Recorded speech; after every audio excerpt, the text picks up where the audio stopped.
To open a Charles Schwab Brokerage account, start by visiting the Charles Schwab website.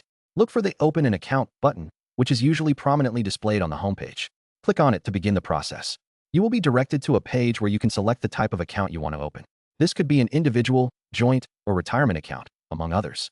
After choosing the account type, click on the Continue button to proceed. Next, you will need to provide personal information, including your name, address, and social security number. Make sure that the information you enter is accurate and matches your identification documents.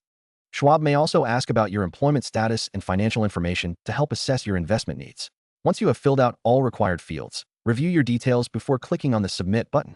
After submission, you will receive confirmation that your application is being processed. This may take some time, so be prepared to wait for a response. You will also need to fund your new account. Schwab allows various funding options, including bank transfers and wire transfers. Choose the method that works best for you and follow the instructions provided to complete the funding process.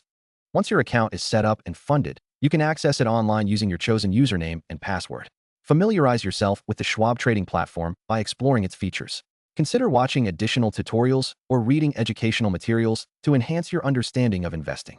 With your brokerage account active, you are now ready to start trading and managing your investments.